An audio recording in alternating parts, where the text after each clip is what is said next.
au baiser de 1905 de Constantin Brancusi. Cette découverte vous a fait pratiquement sortir de l'ombre, en quelque sorte. Quand cela s'est-il passé? Dans quelles conditions? Ben, en fait, j'ai eu la chance de rencontrer Monsieur Claude Puceau, qui est propriétaire de cette œuvre, qui est le baiser de 1905. Cette œuvre est la première sculpture d'art moderne. C'est certainement la sculpture la plus importante au monde aujourd'hui. Alors pourquoi? C'est parce que cette sculpture va représenter tous les courants de pensée depuis l'Antiquité jusqu'au XXe siècle. Et dans cette sculpture, vous avez toute la science de l'Antiquité jusqu'au XXe siècle. Vous avez tout l'art de l'Antiquité jusqu'au XXe siècle, tout est dans cette petite sculpture en marbre. Et l'intérêt de cette sculpture, c'est que toute l'œuvre de Brancusi s'intègre dans cette sculpture. Je m'explique. C'est en fait une sorte de coudée égyptienne de Brancusi. Et les œuvres de Brancusi s'adaptent sur cette sculpture. Et donc, c'est l'œuvre centrale qui a permis la création de toute l'œuvre de Brancusi. Alors il y a une controverse, on y reviendra sans doute, mais qu'est-ce qui vous permet d'affirmer qu'elle est de 1905 cette Alors en fait, à l'origine, c'est cette signature que vous voyez ici. Il a changé sa manière de signer, donc il a signé de cette manière-là de 1898 à 1906. Et donc après on a retrouvé, enfin j'ai retrouvé, quand je dis on c'est moi, j'ai retrouvé dans différentes archives des documents qui disaient que Brancusi a eu une obsession à partir de 1905, c'est le baiser. Et donc je suis parti à partir de ces documents-là pour prendre l'hypothèse qu'elle était de 1905, et toutes mes recherches m'ont prouvé, avec les carnets que j'ai trouvés derrière, des dessins que j'ai trouvés derrière, m'ont prouvé que c'était effectivement de 1905, quoi. Voilà.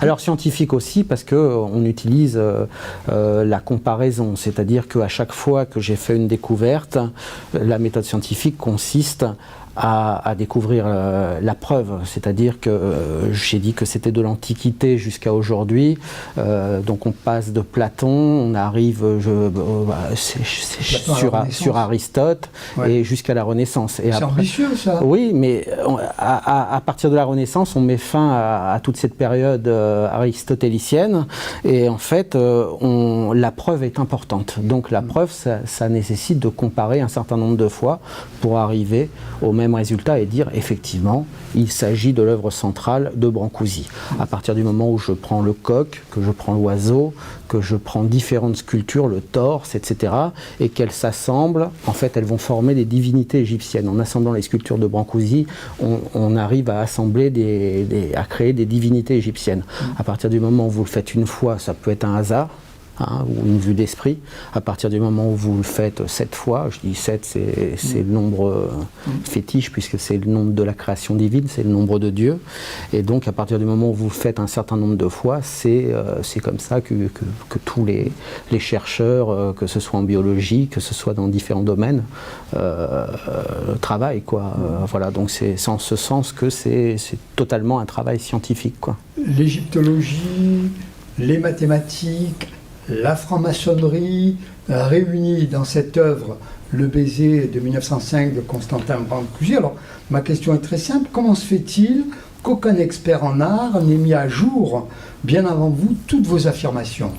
Parce qu'aujourd'hui, les gens se contentent de lire les bouquins qui ont été écrits par d'autres, et ils diffusent l'information sans avoir de réflexion. Moi, j'ai juste contemplé la sculpture, je l'ai retournée, il y a différentes lectures. Alors là, je vais vous en faire une. Quand vous mettez la sculpture à l'envers, vous avez le visage qui est là, donc il faut imaginer une sculpture antique. Vous avez le visage qui est ici, vous avez les bras qui sont ici, avec les mains que vous voyez qui sont jointes. Il s'agit d'Isis en train de prier. Ici, vous avez un ventre qui est arrondi parce qu'elle est enceinte. Là, vous avez les fesses, les cuisses avec les fesses ici. Et en fait, elle est en train de donner naissance au monde, hommes et femmes réunis par l'amour, par la même religion. En fait, Brancusi a voulu restituer la pensée des philosophes des Lumières dans cette sculpture. Alors, comme je vous parlais tout à l'heure de Trinité, si vous retournez la sculpture, ici vous avez l'œil d'Horus. Et ici, ça représente Osiris, le sexe d'Osiris, puisque l'œuvre de Brancusi raconte le mythe d'Isis et d'Osiris. Voilà. Et sur chaque sculpture, il va représenter la Trinité. Alors, de temps en temps, c'est une religion matriarcale, donc la mère, le fils et le père. Et puis, en fonction des religions, il a changé sa Trinité. Voilà.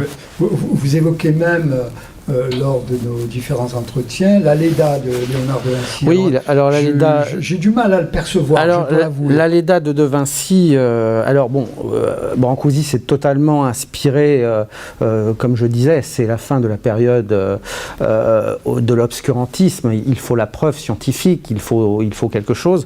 Donc en fait, il a beaucoup été inspiré, ça a été un modèle pour lui.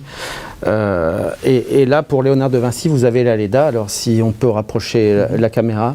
Alors ici, vous avez le bassin de la Léda qui est représenté, avec le nombril ici, et le sexe de la Léda, et l'entrecuisse ici. Alors en fait, quand vous prenez le tableau de la Léda et que vous le remettez à l'échelle, ça s'adapte exactement au contour de la sculpture, au visage de la sculpture du baiser de 1905 de Brancusi.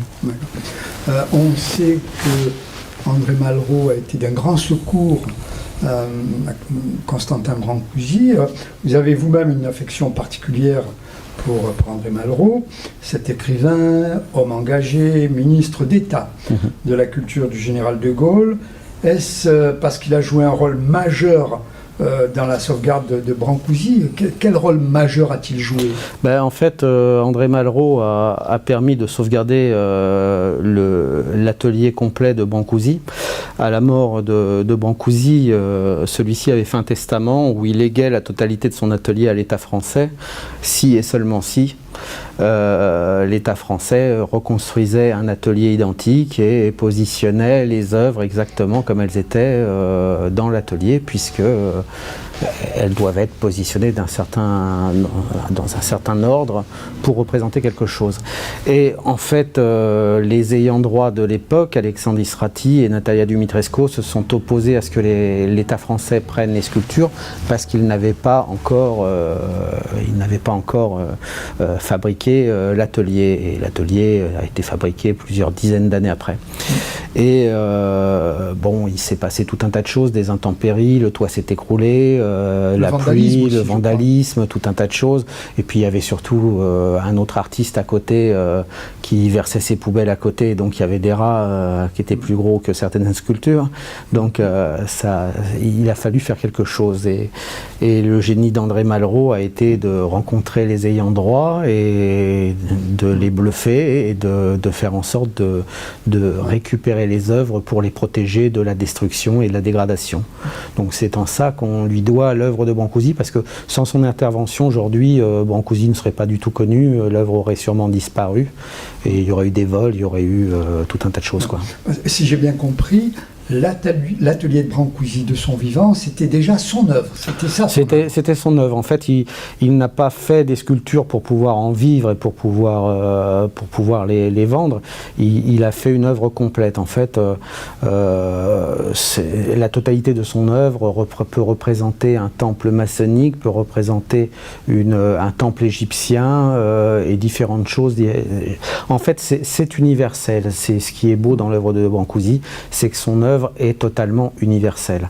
Donc ça serait intéressant que tout le monde puisse vraiment connaître Brancusi, parce qu'elle permet de réunir la planète entière autour des mêmes idées, puisqu'il a pu démontrer à travers ses œuvres que toutes les religions avaient une source commune, avaient les mêmes histoires, et donc ça permet de réunir tout le monde dans la paix, la fraternité.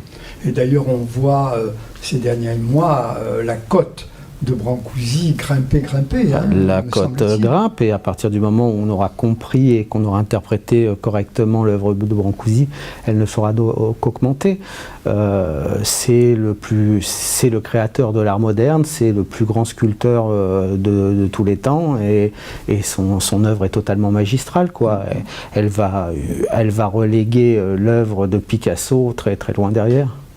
Alors, Thierry Reyer, il y a quelques mois, les Amitiés internationales André Malraux ont organisé un colloque autour de Brancusi et de votre découverte qui a eu un certain retentissement, il faut le dire.